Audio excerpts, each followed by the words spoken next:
Assalamualaikum warahmatullahi wabarakatuh.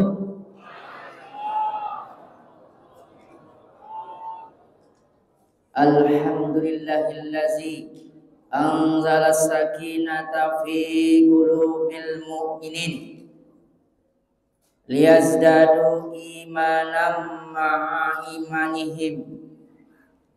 Ashhadu an la ilaha illallah wa ashhadu anna Muhammadan abduhu wa rasuluh. Allahumma salli ala sayyidina Muhammad wa ala ali sayyidina Muhammad. Kama Allah Ta'ala fil Qur'anil Karim. A'udzu billahi minasy syaithanir rajim.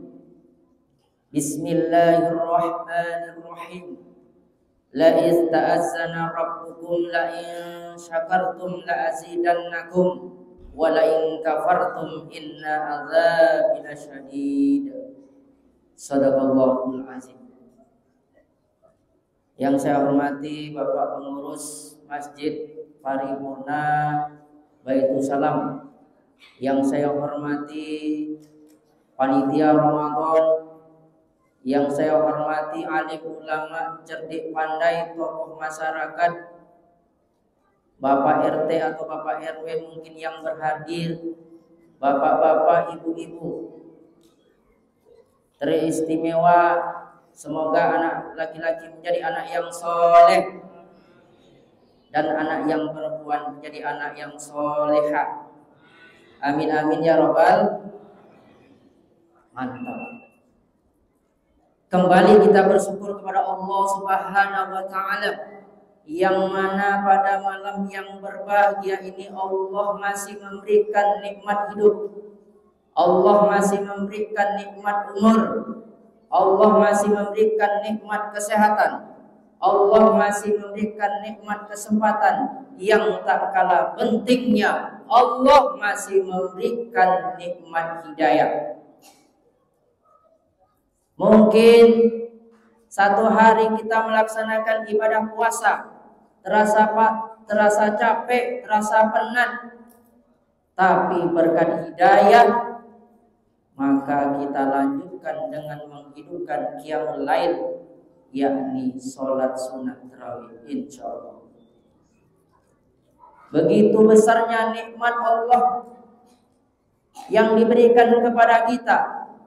Kalaulah kita hitung dengan daun sebagai bukunya, ranting sebagai penanya, serta air laut menjadi tintanya, maka tak seorang pun makhluk hidup ini bisa menghitung nikmat Allah.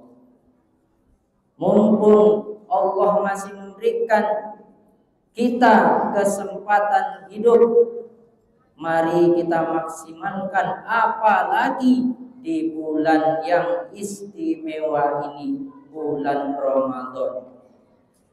Sholawat serta salam selalu dan senantiasa tercurah kepada junjungan alam, yakni Nabi Muhammad sallallahu alaihi wasallam, dengan mengucapkan Allahumma sholli ala sayyidina Muhammad wa ala ali sayyidina Muhammad.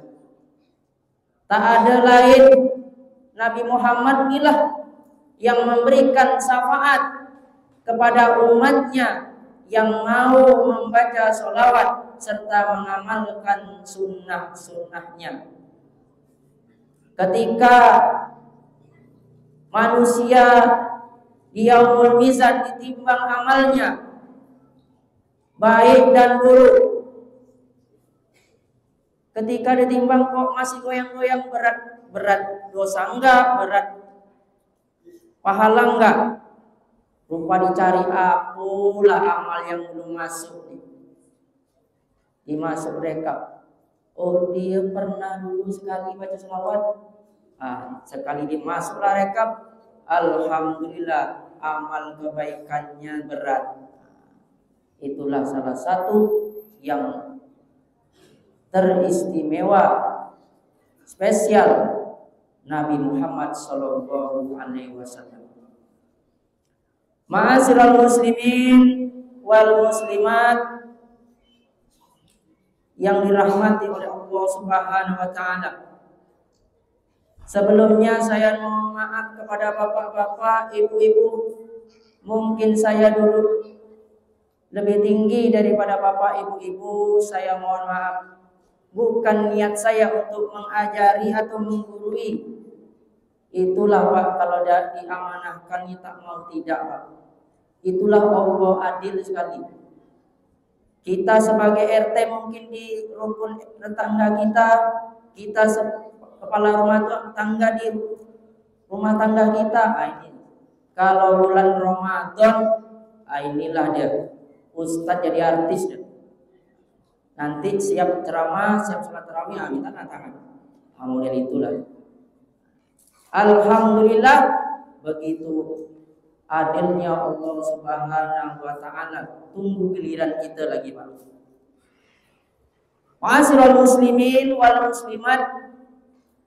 Satampan rohani pada malam yang berbahagia ini dengan judul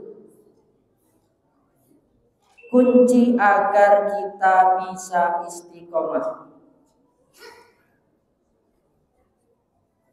Di dalam kehidupan sehari-hari kita tak terlepas kita diatur oleh syariat, yakni syariat agama Islam. Yang pertama, hablum minallah, hubungan kita dengan Allah. Ini salah satu yang ditekankan di jalan agama kita adalah sholat. Yang kedua, hablum minan nas, hubungan kita dengan manusia. Ini salah satu yang akan menolong kita nanti di yaumil kiamat. Hablum minan nas, kita baik dengan tetangga, kita baik dengan sesama, kita baik dengan adik-beradik, kita baik dengan sesama umat Islam. Kalaulah seorang telah mengalami kemalangan, misalnya musibah meninggal dunia, cobalah Pak, bisa tak kita memandikan sendiri, mengapani sendiri, menyolatkan sendiri, pergi ke tempat pemakaman sendiri. Itu tak bisa, Pak. Artinya kita butuh orang lain karena manusia itu adalah makhluk sosial. Artinya kita butuh orang lain. Ma'asyiral muslimin wal muslimat rahimakumullah. Istiqomah tidak berasal dari bahasa Arab yang artinya kalau dalam bahasa Indonesia adalah lurus, komitmen, konsisten. Di dalam istilah suatu amal yang kita kerjakan dengan terus-menerus. Ini contoh sholat. Dalam riwayat mengatakan apabila seorang hamba yang sholat berjamaah selama 40 hari dia tak putus, ini akan mendatangkan sebuah mukjizat, akan mendatangkan sesuatu yang lain daripada kita biasanya. Ini contoh, Pak. Kebanyakan sekarang kita tak istiqomah. Tiba susah barulah kita rajin ke masjid. Tiba ada musibah barulah kita rajin ke masjid. Ketika kita senang, kita bahagia, kita lupa dengan Allah Subhanahu wa taala. Inilah bagaimana caranya kita agar istiqomah di dalam melaksanakan segala perintah-perintah Allah. Sebagaimana di dalam Al-Qur'an diterangkan, a'udzubillahi minasyaitonirrajim. Bismillahirrahmanirrahim. Wa ma khalaqtul jinna wal insa illa liya'budun. Kata Allah, tidak aku ciptakan jin dan manusia kecuali untuk beribadah kepadaku. Ma'asyiral muslimin wal muslimat rahimakumullah. Kebanyakan dari kita ketika memiliki harta yang banyak, bukannya kita dekat dengan Allah Subhanahu wa taala. Jika ini terjadi, maka akan Allah cabut keberkahannya. Sebaliknya, banyak jabatan yang kita sandang, bukannya kita dekat kepada Allah Subhanahu wa taala, justru kita jauh dari masjid.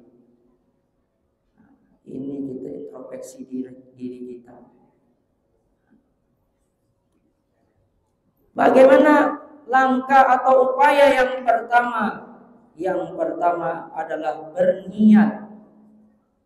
Innamal a'malu binniyat. Segala sesuatu haruslah dengan niat. Ini kadang mohon maaf, selama saya 17 tahun mengajar di MDA, ini mohon maaf orang tua salah,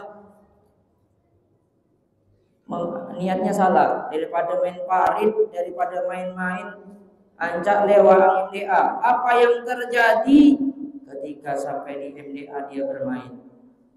Ini dia. Ternyata sekali diperbaiki niatnya, Ustadz, tolong saya berniat, jadilah anak saya semoga jadi anak yang soleh dan soleh. Apa yang terjadi? Anaknya dengan berkat hidayah Allah Subhanahu wa taala, anak itu baik, dia mau dia belajar. Yang kedua, kita selalu berdoa kepada Allah Subhanahu wa taala. Doa yang diijabah, doa yang dikabulkan oleh Allah Subhanahu wa taala, yakni salah satunya ketika kita melaksanakan sholat. Kalau tak sholat macam mana pula doa nak dijabah oleh Allah? Itu pula tuh. Ma'asyiral muslimin wal muslimat rahimakumullah.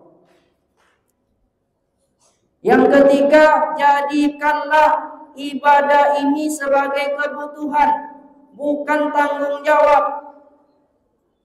Mohon maaf, mungkin kita selama ini sholatnya penting sholat. Anggaplah ibadah ini sebagai kebutuhan kita. Dan yang terakhir, kita selalu mengingat Allah Subhanahu wa taala dengan segala sesuatu yang kita miliki di dunia ini, itu hanyalah sementara. Yang kekalnya adalah Allah Subhanahu wa taala. Banyaknya ilmu kalau tidak diamalkan akan balik kepada diri kita. Mumpung salah satu amalan utama di bulan Ramadan adalah membaca Al-Quran. Ini Pak, kita gas Pak, jangan sampai kendor. Ketika Ramadan ini kita gas baca Quran. Anak-anak kita arahkan untuk membaca Al-Quran. Tugas seorang ayah ialah mengajarkan Al-Quran. Ustadz tak sanggup, awak sibuk. Sekolahkan di MDA atau panggil Ustadz. Karena kalaulah harta yang kita warisi kepada anak-anak kita ini akan berbahaya ketika kita meninggal dunia, ini akan menjadi permusuhan antara saudara lain. Tetapi kalau ilmu agama atau Al-Quran kita warisi, ini insya Allah anak kita nanti langsung menyolatkan kita. Dalam suatu riwayat mengatakan bahwasanya anak kandung yang menyolatkan ayah atau ibunya, maka separuh dari dosa orang tua tersebut diampuni oleh Allah Subhanahu wa taala. Dan yang terakhir, salah satu amal yang tidak terputus ketika kita sudah meninggal adalah salah satunya adalah anak yang soleh selalu mendoakan kedua orang tua. Terima kasih atas perhatiannya. Marilah kita maksimalkan pada bulan suci Ramadan, karena kita tidak tahu apakah tahun depan kita bisa kembali bersama. Bisa, Pak? Bisa, Pak? Semoga ya, Pak ya. Karena umur kita tak tahu, Pak. Makanya kita maksimalkan. Jangan menunda-nunda lagi. La tu'akhiru amalaka ilal ghad. Janganlah menunda suatu pekerjaan sampai besok. Akhiran wa billahi taufiq wal hidayah. Wassalamualaikum warahmatullahi wabarakatuh.